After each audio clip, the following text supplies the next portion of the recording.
हमरे साथे PM Shri composite विद्यालय पल्हारी नगवा का सहायक अध्यापक डॉक्टर ब्रजेश महादेव जी हवा और आप लोगन के आज गणतंत्र दिवस के बारे में आप बतावत हम कि काहे हम लोगन गणतंत्र दिवस मनाइला, एकरे बारे में जौन आपका जानकारी बा आप लोगन एकदम ध्यान से सुने और गुना।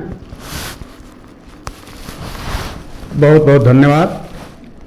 आप सभी को गणतंत्र दिवस की हार्दिक शुभकामनाएं। प्रिय नन्हे मुन्ने बच्चों और प्यारे देशवासियों, गणतंत्र दिवस भारत का एक राष्ट्रीय पर्व है। यह हर साल 26 जनवरी को मनाया जाता है। हम सब जानते हैं 2026 में हम लोग 77वां गणतंत्र दिवस मना रहे हैं। प्यारे बच्चों, हमारे देश में 26 जनवरी 1950 को संविधान लागू हुआ था, जिसने देश को एक पूर्ण लोकतांत्रिक गणराज्य घोषित किया। यह दिन हमें समानता, न्याय और स्वतंत्रता जैसे संवैधानिक मूल्यों की याद दिलाता है। हम जानते हैं कि हमारा संविधान विश्व का सबसे बड़ा लिखित संविधान है, जिसे डॉक्टर भीमराव अंबेडकर और उनके सहयोगियों ने देश की विविधता को ध्यान में रखते हुए तैयार किया है। यही संविधान हमें समानता, स्वतंत्रता और न्याय का अधिकार देता है। प्रिय देशवासियों, आज हम उन वीर स्वतंत्रता सेनानियों को नमन करते हैं जिन्होंने अपने बलिदान से हमें आज़ादी दिलाई। महात्मा गांधी, भगत सिंह, सुभाष चंद्र बोस, चंद्रशेखर आज़ाद जैसे अनगिनत सपूत हैं, जिनको हम सब श्रद्धा सुमन अर्पित करते हैं। हमें ध्यान रहना चाहिए कि भारत का संविधान केवल नियमों का संकलन नहीं है, बल्कि करोड़ों भारतीयों के सपनों का, संघर्षों का और आशाओं का दस्तावेज है। संविधान निर्माता भारत रत्न डॉक्टर भीमराव अंबेडकर ने कहा था कि संविधान कितना भी अच्छा क्यों न हो, यदि उसे लागू करने वाले अच्छे नहीं होंगे तो वह बेकार हो जाएगा। प्रिय बच्चों, भारत विविधताओं का देश है।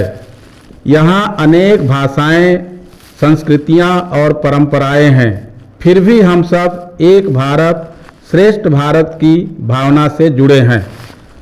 मैं बता दूं कि एक स्वतंत्र गणराज्य बनने और देश में कानून का राज स्थापित करने के लिए 26 नवंबर 1949 को भारतीय संविधान सभा द्वारा इसे अपनाया गया और 26 जनवरी की तिथि को इसलिए चुना गया था क्योंकि 26 जनवरी 1930 में ही भारतीय राष्ट्रीय कांग्रेस द्वारा भारत को पूर्ण स्वराज घोषित किया गया था। आप सबको मालूम हो कि भारतीय संविधान का निर्माण 2 वर्ष 11 माह 18 दिन में हुआ। संविधान सभा के अध्यक्ष डॉक्टर राजेंद्र प्रसाद थे तथा प्रारूप समिति के अध्यक्ष विधिवेत्ता डॉक्टर भीमराव अंबेडकर थे। आइए आज हम संकल्प लेते हैं कि हम जाति से नहीं चरित्र से पहचाने जाएंगे, हम नफरत से नहीं न्याय से शासन करेंगे, हम अधिकार से नहीं पहले कर्तव्य से पूछेंगे। यदि हर नागरिक ईमानदार हो जाए, यदि हर युवा जिम्मेदार हो जाए, तो यकीन मानिए भारत को विश्व गुरु बनने से कोई रोक नहीं सकता। जय हिंद।